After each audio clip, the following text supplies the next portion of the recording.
It's the Full Court Press with Eric Frandsen and Jason Walker. Welcome back to the to the show that we're doing right now. Following the local teams, breaking down the biggest games with in-depth analysis and team interviews. There's going to be much higher expectations, sense of awareness of what we bring to the table. Join the show by calling into 435-752-1069 or text 435-339-0321. It's the Full Court Press. Rose, answer. Yes! Caught! Touchdown! They did it!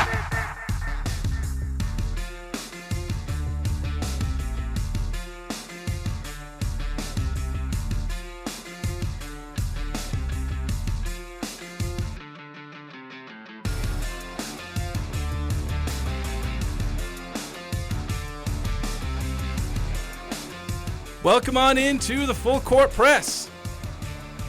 Jason Walker here with Eric Frandsen. Welcome on back after a long Memorial Day weekend. Those of you getting back to work, and if it's a struggle after a nice 3-day weekend. I know I had a lot to get to do. I had to do a lot of data entry updates. Worked on a bit of a pet project today. I was kind of inspired by a Chris Murray article where he added up all the titles won by Mountain West teams this year. Ah. And I ended up going the extra mile, and I did like an all-sports award type thing, like ranking teams based on how they did, like, if you play second, third. Add all that up. So we'll talk about that today. We'll talk about both of those things. Chris Murray's edition there, and then me. I just barely posted on Twitter, and Eric, I don't want you to look at it yet. I haven't opened up the Twitter yet. Okay, because I want to ask you a question about who you think may be at the top, because I was surprised. But along with that, plenty of other things to talk about. Transfer portal updates from the Mountain West, particularly one now confirmed former Utah State player. Josh Uduje committing to a new school. Of course, then the NBA playoffs, we may end up with a couple of sweeps in the conference finals. Might be the most boring round yet. Despite the fact that I think of the 7 games that have been played, they have all been exciting games. Yes. But the results of the series so far are fairly boring. One team on each, for each conference finals. Boston completes the sweep of Indiana. Dallas may very well sweep the Timberwolves tonight. Yeah. And we got pick 6 results. It's been a weird series that way. The games have been really exciting. They've been fun. Yeah, I've but enjoyed. There's always one team that wins. I've enjoyed watching the games. Of course, feels like every game it's Timberwolves or Pacers are leading. They lead late, and then they blow it. That's been like 5 of the 7 games, I'm pretty sure. Yeah, pretty close. That's pretty much been like every single game, it feels like. If you guys want to join the show, the Full Court Press text line is open, 435-339-0321. If you want to comment on any of the news coming in over the weekend as we discuss numerous things, again, that happened over the weekend. But, Eric, I want to start off with this all-sports type thing. I know Desert News, they do like an all-sports award for like high school, and this is kind of where I saw that growing up. And then I figured I'd do that for the Mountain West. Because, again, there was the article by Chris Murray where he added these all up. And so if you just add up all the titles, you end up with rankings where San Diego State had 6 Mountain West titles. I believe there were 28 total titles available either by regular season titles plus conference tournament titles. Not all sports have them, but if you add all that up together, I believe it comes out to about 28. Okay. So San Diego State had 6. There were 3 teams that had 4. Utah State was among them. They won men's basketball, the women's soccer tournament. They were co-regular season champions in men's tennis and won the women's volleyball regular season title. Yeah, okay. Colorado State and Boise State were the other 2 at 4. New Mexico had 3. Then you had UNLV, Fresno State, and Air Force all with 2. San Jose State won a single conference title, and Nevada and Wyoming were both shut out. Big goose egg. Yeah. So there are 2 partial members that I included here, Hawaii and Colorado College, the oft-forgotten women's soccer edition. That's right. Both of them finished fairly low in their respective sports. So they do show up on my calculation, but just barely by virtue of being in the one sport, but not very good. But, that is interesting in and of itself. Which school won the most titles? Because obviously those are the banners you're hanging up. Those are the trophies you're bringing home. That's a big deal. But who did the best throughout all the sports? Like if you were first, like that shows up, in the trophy room. But, kind of like when I was a sophomore in high school, Davis High was all sports award champions, despite the fact that they had one state title, which is probably the fewest among like the top 3 or 4. Yeah, so how is that possible? They came second in about 5 different sports. That's how they did it. So if you take that kind of logic where it's like, hey, maybe you didn't win as many titles, but consistently competitive. Yeah, across all different sports. So, Eric, which team do you think finished first in this all sports award calculation? And it calculates first place finishes and second place finishes? Yeah, and so this is how I did it. So basically it's if you took first in a sport you participated in, you got 10 points. If you took last in the standings, you got 1 point. Now, in between scales a bit differently depending on how many teams are in that sport. For instance, like in football, there's 12. It scales slightly differently from 2 to 11 than, say, gymnastics, which has 4 teams. So it scales a bit differently in between first and 10th, 11th, whatever last place is. Right. So basically, if you participate in a sport, you're getting at least 1 point. And then I also included, a couple extra points depending on how you did in a conference tournament, if there was one. But that maxes out at 4 points if you win a conference tournament. So it's not a huge bonus, but it is a slight bonus. Okay. Yeah, that makes sense. So with that methodology, who do you think takes first? First place, so the most competitive. Yeah, so basically this is your most competitive across all sports. Perennially at the top across a lot of different sports. Well, just this year. Doesn't have to be. Because I only calculated for this year. I ain't doing it for more than one. Yeah, just for this last year. Gosh, I'd probably say San Diego State. That's a good guess. They took third. Oh. The 6 titles certainly helped, but there were a few where they were kind of at the bottom. Football, a few others, they were a little lower. Volleyball, I think baseball. A few sports were there a little lower. Okay. So they did pretty good. Third. Yes, third.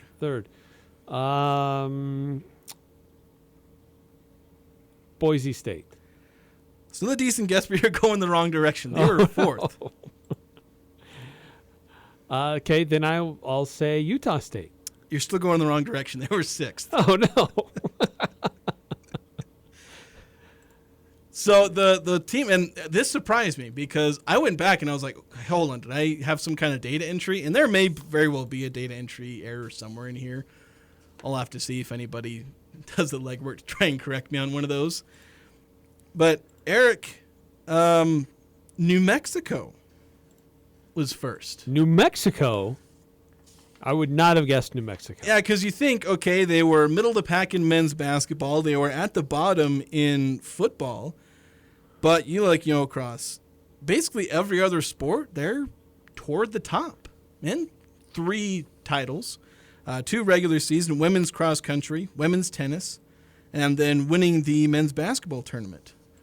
All helped them to be first place by a very close margin, I will add. This is very close at the top because Colorado State was just barely behind. Colorado State's dominance in track and field really carried them because they got women's cross country.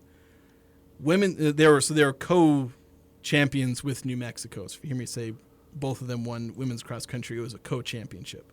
And in that case, if there's a co-championship, they both get 10 points because whatever. Right, yeah. They're both champions. Then championship. Then the next team gets whatever the third place points is. Well, Colorado State also had women's and men's indoor track and field and the women's outdoor track and field titles. So track and field really carrying Colorado State despite some mediocre finishes in plenty of other sports. But overall pretty consistent. So you have New Mexico first, Colorado State second, mentioned San Diego State third, Boise State fourth, UNLV is fifth, Utah State sixth, Nevada seventh, Fresno State eighth, San Jose State ninth, Air Force 10th, and Wyoming all the way in 11th. Oh, poor Cowboys. Yeah. That's interesting. Yeah, just to look at, what kind of investment or success or standard of being competitive exists at the different institutions around the conference. And I can see Colorado State. That makes sense. San Diego State, you said, was third. That makes sense to me. New Mexico is a big shocker. I think maybe it's just because I'm not paying close enough attention. Apparently, I'm not to enough other sports. Yeah, well, because it's baseball. That was a big sport for them. I think they took second or third. I have the point totals on this table, but I don't have actually what the converts to and what place they got. But New Mexico doing well in baseball. Women's basketball is a big one. They took second in women's basketball. They're obviously big in cross country, top three in both of those. Men's golf, that was one of their. Was it? Hold on a second. Do I have that right? Oh, I think I may have made a minor mistake. I may have to go back and change some things. But yeah, really high in a lot of these areas. Men's tennis, women's tennis. Doing pretty well in track and field and not really bottoming out in any other sport besides football. So that's how New Mexico, just general consistency. You have one sport where you're pretty bad at, but everything else you're really good at. So, or at least not the worst. So when you put this together, as you kind of already mentioned, gymnastics is a sport that the conference now sanctions, but not every school has a gymnastics team. Yeah. So does a team with a gymnastics squad earn points that other schools who don't have a gymnastics team don't get? They do. Now, the thing is, and I kind of eyeballed this across all the different sports, there are teams that get a bonus for participating in a sport and others don't. And just kind of, again, eyeballing it, pretty much everyone, it balances out. If you don't participate in this one sport, then you're in this other sport where right, because Utah State doesn't have baseball, but they do have gymnastics. Yeah, they're one of the few in gymnastics, so that really helped, despite the fact they don't have the swimming and diving or baseball. So, and I think those are the only two that they don't participate in, if I remember. Oh, they don't have women's golf as well. So most teams are going to have that one sport they don't participate in, or this one sport where maybe they're one of the few. So it generally balances out. If I went and nitpicked it, maybe I could find some advantage for a team or for a school that just has more teams. But just looking around, it pretty much is that most of these teams are playing roughly the same number of sports, give or take one sport that they may not participate in. Interesting. Yeah, that's interesting. That's just for this last year. Academic athletic season is over. It's now concluded. Yep. And, Utah State coming in at number 6, kind of middle of the pack. But New Mexico, number 1, Colorado State, number 2. Yeah, they were doing really well. I kind of had a running tally, and they were doing really, really well until I added in the track and field where they were a little mediocre because they were hanging around 3rd or 4th, and then they kind of dropped a little bit because they didn't participate quite as well in the in track and field. They've typically been fairly historically good. They've been pretty strong in that. So this I feel like was a bit of an outlier for them. And then the last one I added was the swimming and diving, which they're one of the 3 or 4 teams that don't participate in that. So it does show that Utah State is, they're one of the better member institutions, right, so to speak. Yeah, when you look at all sports, maybe not necessarily in the major revenue sports. Though, basketball, they're good. Yeah, in basketball, they're great. They're fantastic. They're one of the the top programs right now in men's basketball. Even at its high, even at its peak, Mountain West at its peak, Utah State, they're one of the best. Football, they're a little mediocre, but in a lot of other sports, they're carrying the torch. And really, the only reason there's 6 is because there were just a few sports a couple extra sports where they bottomed out a little bit. Women's tennis and softball, which must not have been paying attention because after a fairly strong start, they finished last. They beat teams like San Diego State and Boise State. They were finishing toward the top, and then the bottom kind of fell out from underneath the team. Struggled to finish it out. Yeah, they struggled a bit. So that kind of what held Utah State back, because it was kind of either a boom or bust with a lot of these sports, where they finish at the top, and again in like 4 different sports, they were at the top, and then bottoming out in a few others. But looking forward, I think we can see some improvement from several of these sports. Women's basketball hoping to take a big jump there. Again, softball looking to take a bit of a jump there with a new coach, trying to get things working. Yeah. And then there's every expectation that men's basketball, volleyball, soccer, those are all sports that you can expect to keep moving up. Yeah, and there's a bit of a reset with gymnastics as well with a new coach. Trying to change things, improve things, and some great talented gymnasts will be back next year. So could be interesting to see that squad continue to improve and compete for conference championships too. Yeah. So I may have to go back and try and calculate all this since like 2013 to see like which Mountain West team is like the best. I know as far as conference titles go, I think this is something that Chris Murray ended up adding up, but I think, I don't have it in front of me, I just barely thought to bring this up, but I think San Diego State is at the top with like 48. New Mexico's second with 40. So that's kind of where New Mexico's underrated. Yeah, they are very underrated. They get the kind of the bad rep for, when you talk about, potentially rebuilding the Pac-12, they often get left out, but they're a pretty decently performing program. Just not as much in the revenue sports. They're not good at all in football, and they're decent in basketball the last few years. Yeah, great reputation in history with basketball. Football has had its moments, but it's been a long time. Bronco Mendenhall trying to revive that, and that's I don't know. Jury's still very much out on that. Yeah. How that's going to go. Though speaking of, before we go to break, speaking of conference realignment and whatnot, I'm not going to play the jingle, but did you hear the rumors about Utah maybe going to the ACC? Yeah, I heard that over the weekend. Coming from was it Stuart Mandel who tweeted it out? I don't think it was him. It was somebody fairly reputable. Or they said that Utah may consider going to the ACC. They've not played a single game in the Big 12, and already there are reports they may want to jump ship. Does BYU smell that bad? Yeah, I don't know if it's because of the rivalry down south or if it's in part to some of these revenue numbers that were just revealed. ACC does bring in significantly more than the Big 12, and the Big 12 is going to have to share their pie even further with their recent expansion. But the ACC also is mired in infighting and lawsuits among its members. Yeah, they're potentially going to lose their 2 most valuable member institutions, Clemson and Florida State. You lose them, then that's just basically the Big 12, but slightly further east. Yeah, it's further east. You're just adding a lot more travel costs. Yeah, basically. So I just don't get that. Like, if the ACC can manage to get Clemson and Florida State to stay, that'll be pretty solid. They'll be able to stick together. And you can partner with Cal and Stanford, but still, it just seems like a very odd choice considering what's going on at the ACC right now. And you haven't even done anything in the Big 12 yet. Yeah, and it's a huge risk. Like, I get that the reward is potentially really high. Or I shouldn't even say it is really that high. That's part of what's baffling, is it is a bit higher, but it's not like way higher. And there is a massive risk.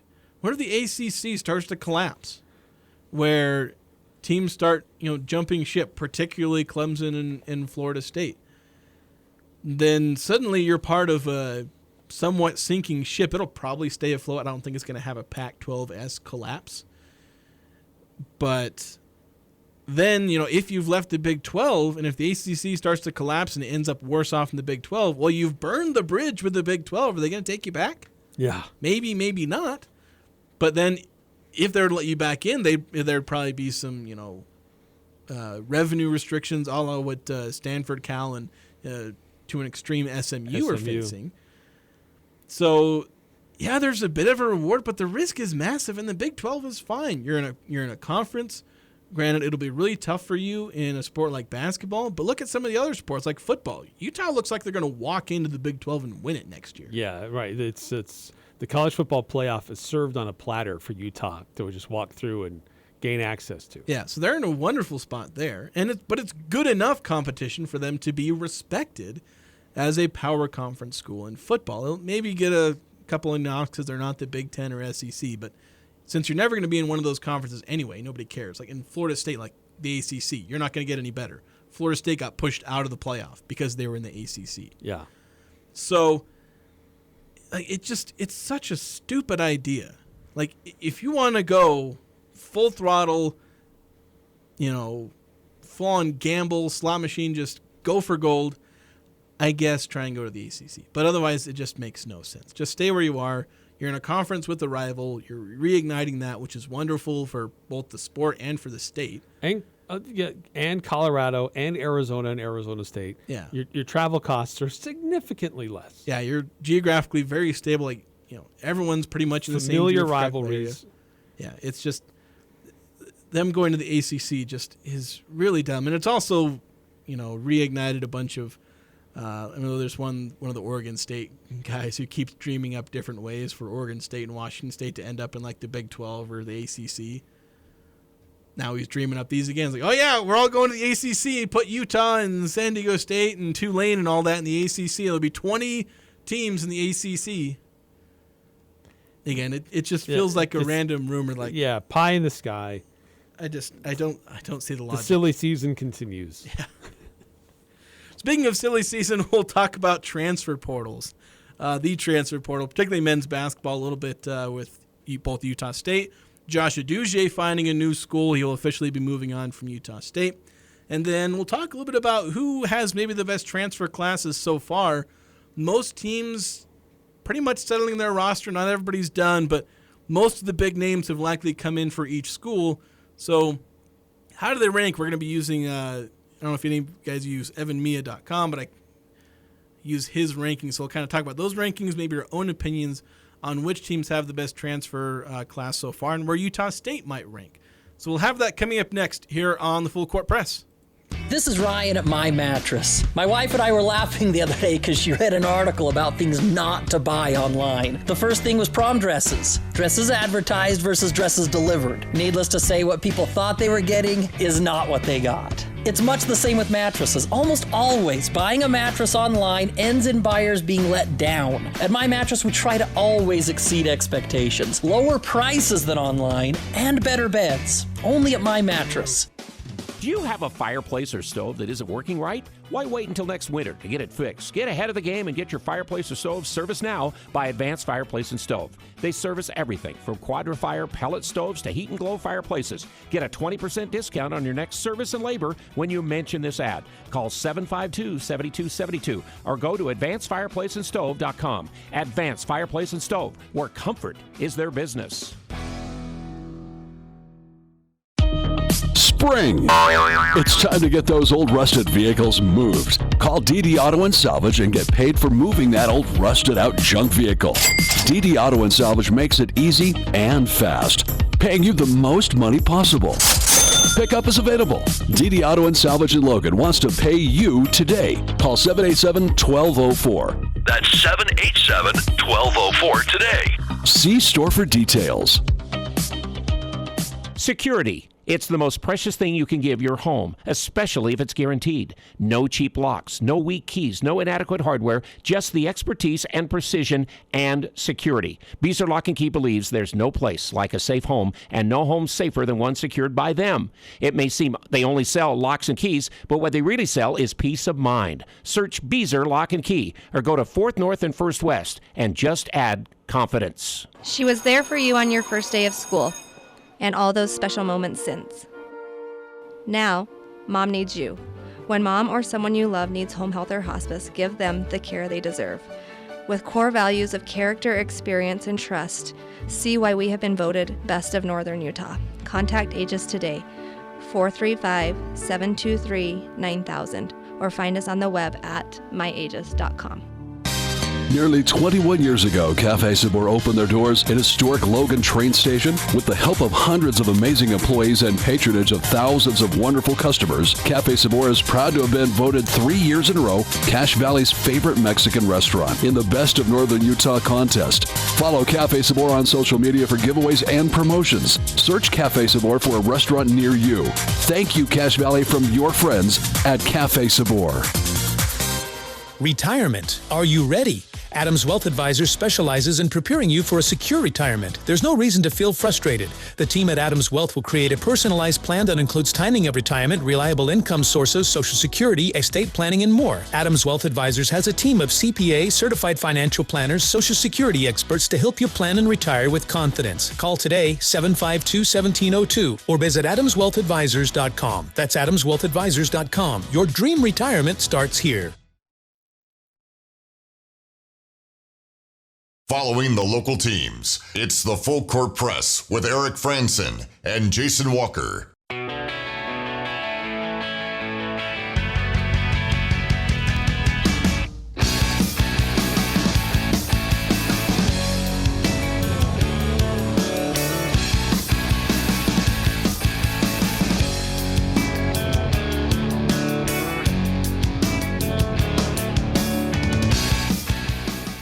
Welcome back to the Full Court Press. I'm already doubting myself on this all sports calculation. Uh-oh. Because for one, I added Chris Murray when I posted this on Twitter, but he DM'd me and pointed out I may have made a mistake in one of my entries for Nevada. In swimming and diving, where I think I may have given them a second place point total when they finished fifth. And I think I may have made a mistake with New Mexico on their men's golf result. Oh, no, I didn't. Okay, never mind. I got that one right. I'm going to have to go give it a once over. I caught a couple, because this whole thing in data and all that, it is like prime real estate for data entry errors. And I caught a couple when I was just entering it in, I'd accidentally I'd put in 100 or 31, forgetting to put a decimal in. And so I caught a few of those at the moment, and I looked it over, and I don't think there are any of those, but there's probably a few that I messed up. So I may have to delete it, repost to catch it now before it hits publication. I know, yeah, and I was thinking of making an article based off of it, but I put it on Twitter for now. So don't go rushing to retweet it yet, because I may end up deleting that post and being like, okay, let's fix this. Need some refining. Yeah, it's like right. I said, it's just pure data entry stuff, which is prone to minor mistakes like that. Speaking of minor mistakes, transfer portal.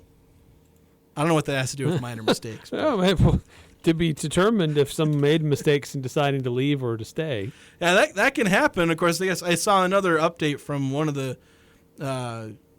one outlet that likes to post stuff about transfer portal for playing time, at least on social media. And they posted an update that now just over 50%, 50.7% of transfers, and I think this includes Division I and Division II in men's basketball, 50.7% have now found new homes, which this late in the game feels like an incredibly low number. Because we are, again, pretty late here with, how many, you look around the Mountain West, they each lost 4, 5, 6 transfers, ranging between as few as 3, but as many as 9. But a lot of them have picked up 4, 5, 6, 7, players out of the transfer portal. Like Utah State, they've got 6 or 7 guys out of the transfer portal. So we'll talk about maybe who has some of the best transfer classes so far. But big news, Utah State related, is that Josh Uduje, who entered the transfer portal at the 11th hour and 58th minute. And he's found a new home. He is committed to San Jose State. Seems like a really weird move. Although, San Jose State's picking up some interesting transfers. Yeah, there's some good players in this. Feels like, Uduje, he wanted to go out and start somewhere. He wanted to go out and be not just a key rotation piece, but a key starter in I want to potentially be the foundational guy. And that is a very understandable desire. But what's it going to come at the cost of? And that's what Josh Uduje may have to reckon with. You know, if San Jose State ends up being a really good team, which, as you mentioned, they've picked up some pretty decent players. So I think they can be a decent team. Mind you, it's still a very tough Mountain West. But, yeah, he went from being on the first-place team to a team that finished last or second to last, I think, somewhere around there. Yeah, the bottom. Yeah, I think maybe third to last, because I think he had like Air Force and Fresno State and Wyoming were called. They're all around the bottom. They finished in the bottom 4, if memory serves. So maybe he can help them be a bit of a resurgence, but that's kind of the risk you take when you transfer out of somewhere, where he was the 6th man of the year in the Mountain West. If you're going to transfer somewhere to get playing time, you either have to find a really good roster that has like a hole, like a small forward essentially, or you got to transfer to a team that's maybe a little lower down. Now, it's not a massive step down because you're still in the Mountain West, but it is a program like San Jose State, which has like 1 or 2 decent years in the last, 20 or so. What is interesting is just this is just another case of a player already in the Mountain West transferring to another school in the Mountain West. There's quite a few of those, it seems like, because Boise State, they got Cardenas from San Jose. Seems like Fresno State's had a couple guys that have bounced around the conference. But Xavier Dussel has gone from one Mountain West school to another. Where is he at now? Nevada? So they're... Yeah. I meant to count this up to see if I could find everyone who's transferred within the Mountain West. But it is 5 or 6 different players. Yeah, it's quite a few.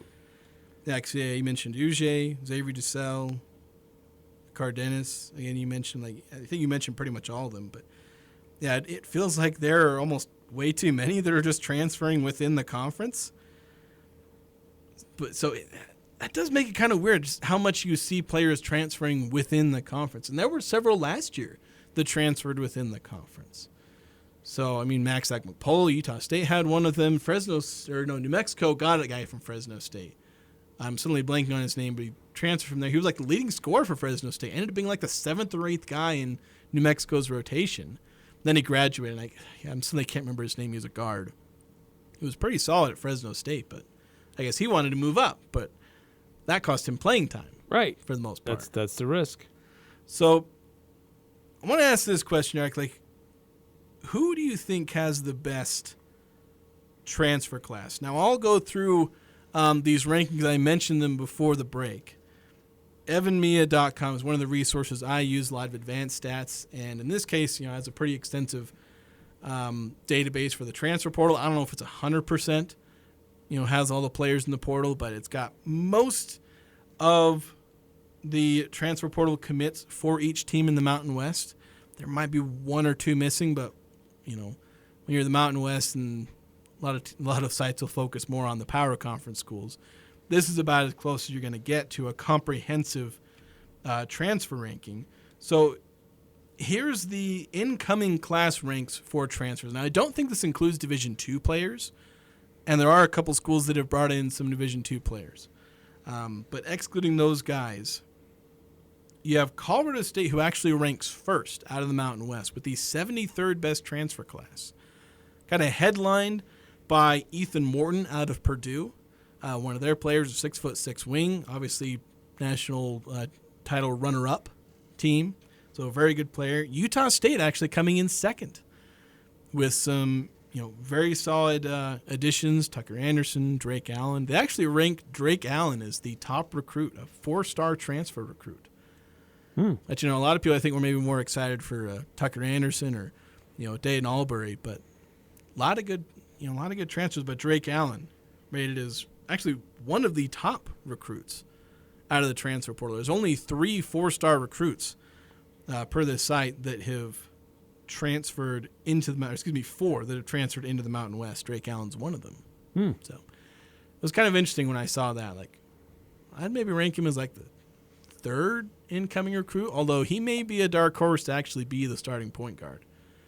despite my own thoughts about maybe Dayton Albury taking that position. Yeah, that's interesting. So Colorado State, Utah State 1 and 2, San Diego State 3rd, New Mexico 4th, UNLV, then Wyoming, Nevada, Boise State, Fresno State, and Air Force dead last because I don't know how they're anything but dead last in the entire Division I because they don't bring in transfers. Yeah, you can't. You don't transfer into Air Force. Yeah, so they have 0 incoming transfers. Only lost 2 players. Granted, one of those was Ritas Petritis, their top player. But Air Force going largely untouched in the transfer portal. They're bringing in, as we mentioned earlier, and I had to update my returning production rankings. But Air Force, far and away, the leader in returning production for the Mountain West in basketball. I don't know if that means anything. But they are the leaders by a long shot. Better part of like 80% of their production in points, rebounds, assists, 3-pointers. Most of that 20% loss just being Ritas Petritis. Right. Yeah. Yeah, but this is encouraging. I mean, I know there has been a lot of movement throughout the Mountain West Conference, and we know certainly firsthand how that has affected Utah State. But to see where they stand in comparison to some other schools. It seems like Utah State probably has. Does Utah State have the most transfers in? I guess Wyoming maybe has them beat, but yeah, I think Wyoming ends up with the most, and I think Fresno State should eventually end up with more because they have, because it was Wyoming, Fresno State. I think Fresno State wasn't hit as bad as Utah State. So I think Wyoming, Utah State, and Colorado State, they lost the most in terms of total number of players. For Utah State, most of it was the transfer portal. Colorado State lost a lot via graduation and the transfer portal. But I think for now, Wyoming has the most transfers in. Utah State is just behind them. And there's still time to add to these team rosters. Yeah, there will be more additions. This isn't the end-all, be-all. These rankings could shift slightly. A lot of these guys are all really close.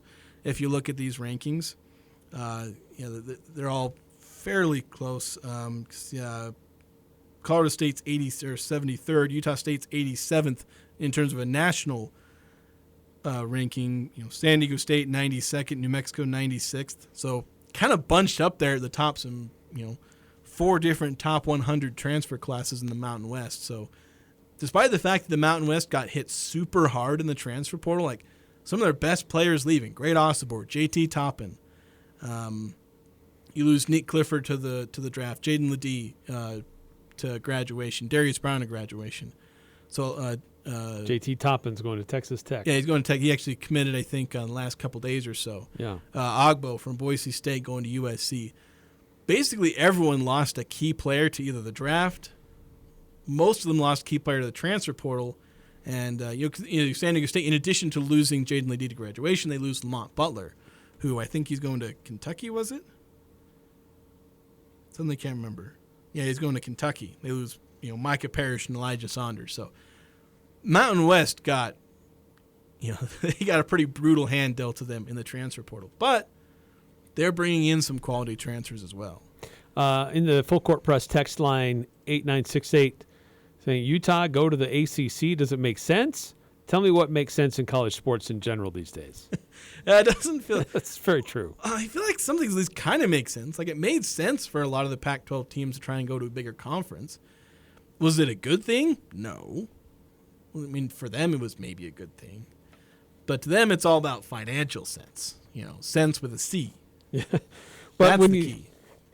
When you look at this, this was CBS Sports reporting this, a few other outlets as well, but CBS Sports, I think, did the better job compiling the numbers. Well, actually, USA Today was the main source.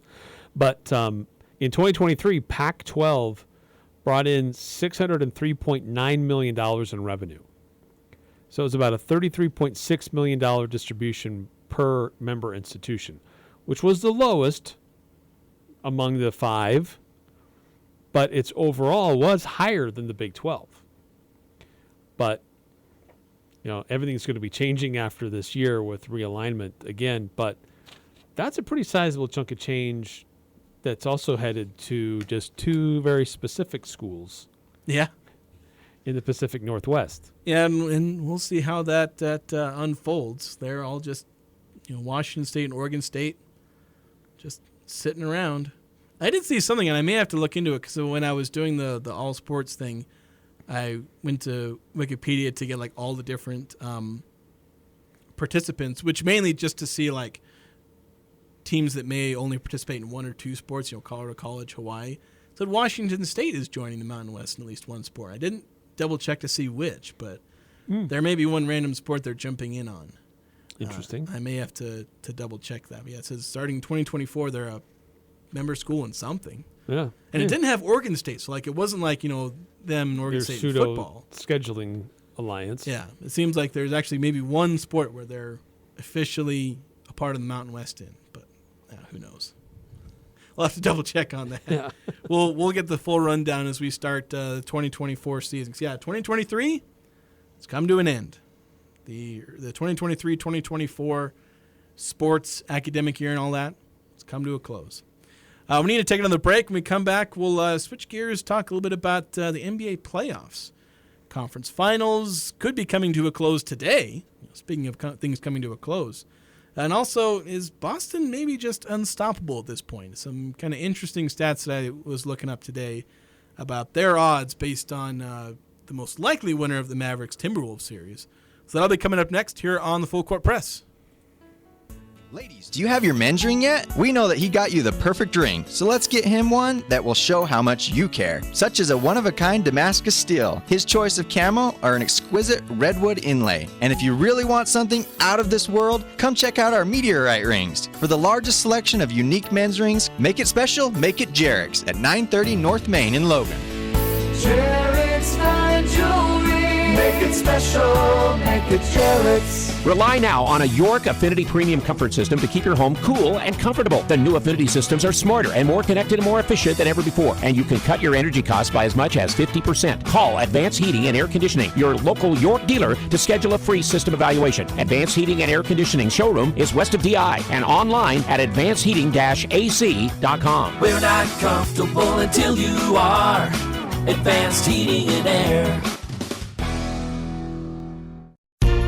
Hello, I'm Brian Webster, Vice President and Relationship Manager at Cache Valley Bank. As an experienced banker with deep roots in Cache Valley, I thrive on building meaningful relationships, supporting my customers, and providing personal attention to everyone I work with. I'd love to have the opportunity to provide you with that same level of service. Stop by our Logan Mall branch or give me a call and let me show you what opening an account with us can do for you. I look forward to meeting you. Cache Valley Bank, member FDIC. Hi, I'm Jay Broadbent with Alpine Home Medical. I'd like to invite you to learn more about us. Since 1997, we've been Utah's premier one-stop shop for home medical equipment. What sets us apart at Alpine Home Medical is the superior level of customer service. We provide home oxygen, CPAPs, wheelchairs, scooters, breast pumps, and so much more. Come on down and get to know us. Alpine Home Medical, we bring wellness home. Visit alpinehomemedical.com. Nothing better than a great song from 1976. Hi, this is Bob Larson with LSS Insurance, and I'm talking to you, graduating class of 76. Even if you're still working or getting ready to retire, Medicare is a conversation we need to have. Let us help you understand Medicare and all your options. Don't rely on TV ads or annoying phone calls. Having a local agent makes all the difference. Call LSS at 752-9493. Call 752-9493. Prodigy Brewing always delivers a delicious experience of flavor and fun into your world. Enjoy Cache Valley's juiciest burgers, tastiest nachos, flavor-filled wood-fired pizzas, and award-winning specialty craft brews. Whether it's a quick lunch, dinner with the family, brews with friends, or Trivia Tuesdays, let Prodigy Brewing introduce you to deliciousness. Book now for upcoming graduation parties. Prodigy Brewing, exceptional food, extraordinary service, and family-friendly on Center Street in downtown Logan. The logo shop, the logo stop. Advertising specialties for pros that really know. Total customer satisfaction, prices that are low. One-stop design delivered, great selection too. Customized just for you. Yeah, yeah. The logo shop, the logo stop, the logo shop. The Aggies are #1 here. The Full Court Press. Connect with us on Facebook, Twitter, and online at 1069thefan.com.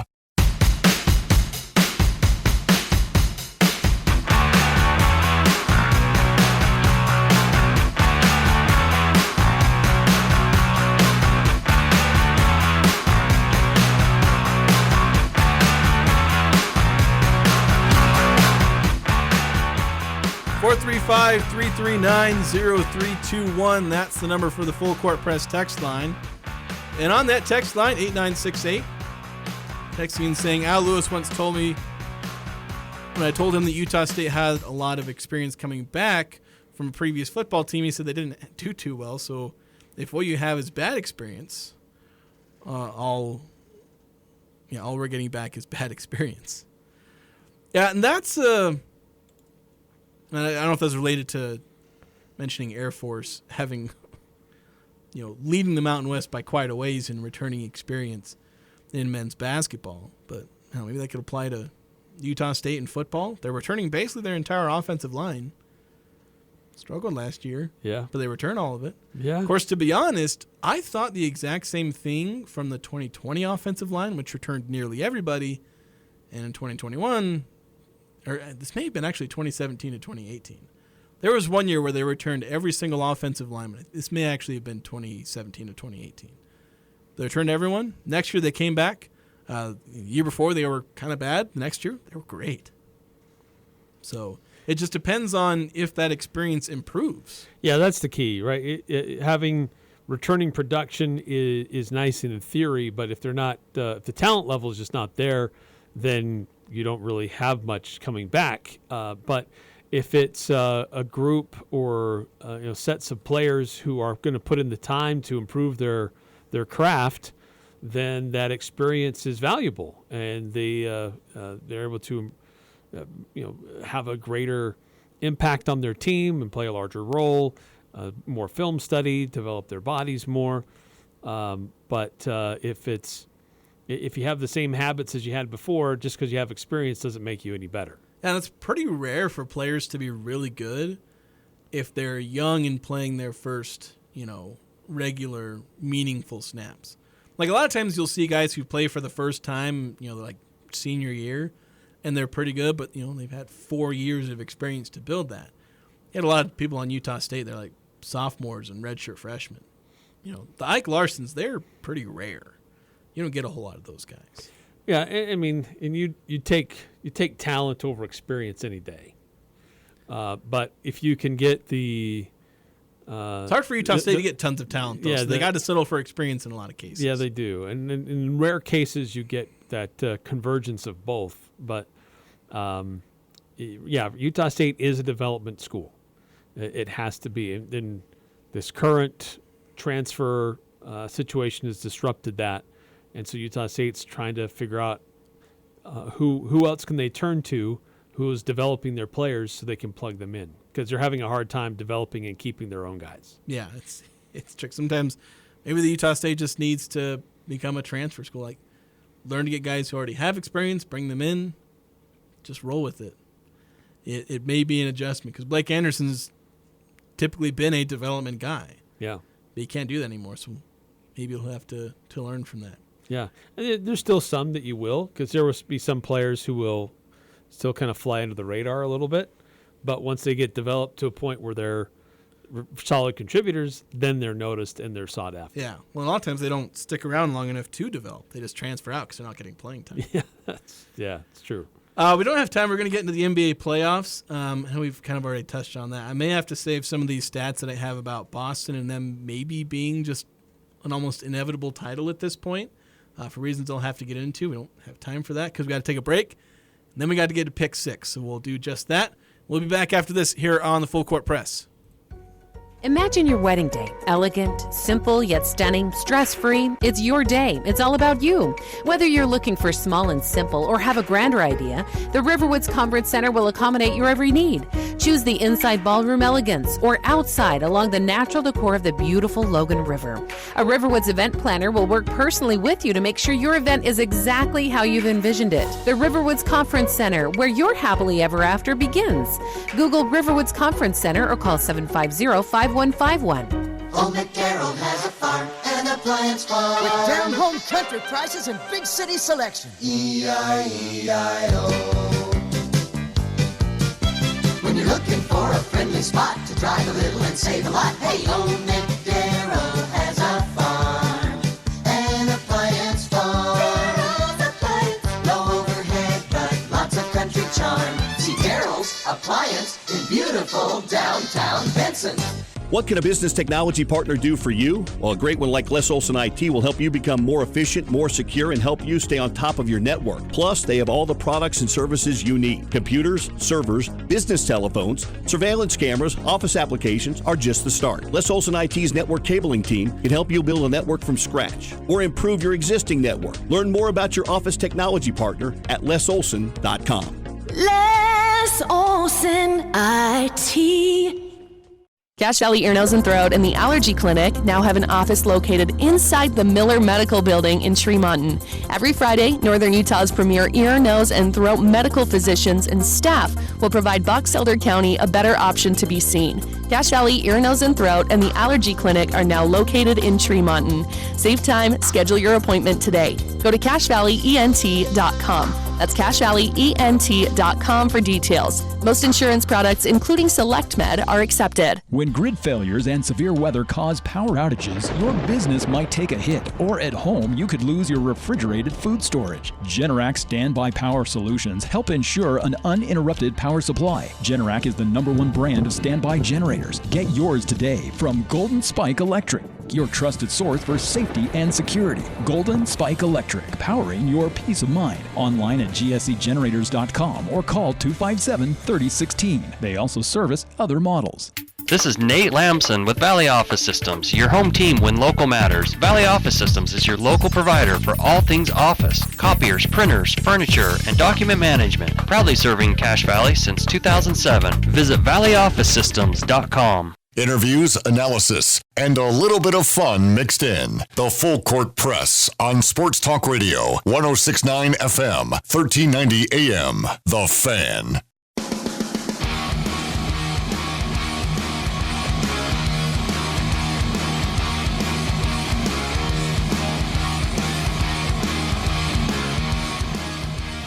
It's springtime. It's time to get the lawnmower, the four-wheeler, the side-by-side, the motorcycles all fired up. Probably had a chance to use some of those already. If you need any help getting them up and running, you can see your locally owned Napa Auto Parts for spark plugs, air filters, oil, batteries, car wash supplies, and more. They'll get you in and out fast so you can get the yard work done and get out on the trail fast. It's all in stock at your 5 locally owned Napa Auto Parts from Preston to Providence. So, Eric, we've got pick 6. Before we get to that, you stumbled on an announcement. We were talking about Utah to the ACC, and Utah's athletics department is fervently denying those rumors. Yeah, according to Brett McMurphy, they've released a statement, and basically in summary, they just say it's completely untrue, completely fabricated, and irresponsible. They're saying it's not true using lawyer language, basically. Yeah, they're excited to join the Big 12 and they should be. Join their new colleagues and member institutions. So, Eric, let's get on to pick 6. The 6 things we tried to predict over the weekend. See who won. I think I'm on at least, 1 week winning streak. It's not really a winning streak. Yeah, you broke my streak last week. Yeah, I think that's right. So let's see how things go this week. So starting with my lines, Real Salt Lake goals versus Dallas. I set the line at 1.5. Oh. We both took the over. They scored 3 in what was a stupid game. Don't have time to get into it, but that was just stupid. They tied, though. It's a tie. Unbeaten streak continues at now 11 games. Second one, so it's 1-1. Then wins by the Pacers and Timberwolves from Friday through Tuesday. Set the line at 2.5. You took the over. I took the under. They have won 0 games. They're 0-7. So I'm up 2-1. Luka Doncic and Anthony Edwards combined points in Game 2 of that series. I set the line at 59.5. You took the over. I took the under. They combined for 53, so the under hits. So it's 3-1. Utah Royals, you had them as a 1.5 goal underdog to Kansas City. We both took Kansas City to cover, but Utah, they lost 1-0, but they covered the line. Okay. So still 3-1. And then Charles Leclerc finished in the Monaco Grand Prix, 2.5. You know, if it's under, it means he finished better. Over, worse. I took the over, thought he would finish worse. Well, he won. Yeah, he won. The Monaco Grand Prix. You took the under, so you got that one. Native son. So it's 3-2. You have a chance to force a tiebreaker, Eric. Strikeouts by Shota Imanaga on Friday for the Cubs. You set the line at 6.5. Eric, they didn't play that game. It was postponed. No. So the under hits. The game is postponed to July 13th. Oh, my and he word. did not pitch in the next few games. So No. I tried to see if there was a way I could get this line to settle. No. And if you had forced a tiebreaker, I won that anyway. Yeah. Not a good week. Again. You were doing good for a couple of weeks, but I'm back on a 2-week winning streak now. Reestablish the streak. Let's go.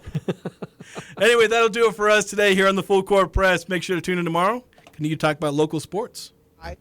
I'm Dan Patrick, and this is Above the Noise. Championship basketball requires contributions outside of the team's superstars. But when a star continues to disappoint in the team's most important series of the season, elite bench play can only get you so far. That was the dilemma the Minnesota Timberwolves have faced so far. Luka Doncic and Kyrie Irving have been dominant. The duos combined to average over 55 points per game in the Western Conference Finals. Meanwhile, former number 1 overall pick Karl Anthony Towns has been terrible. Despite a massive size advantage every time down the floor, he's been largely unproductive. 3 for 22 from three-point range and has failed to record a single block shot and has averaged just 15 points per game. Nearly 7 less than he was giving Minnesota throughout the regular season. And with all 3 losses coming at an average margin of just over 4 points, the only thing preventing the Timberwolves from a trip to the finals could be the very player who helped them get to this point in the first place. I'm Dan Patrick, and this is Above the Noise.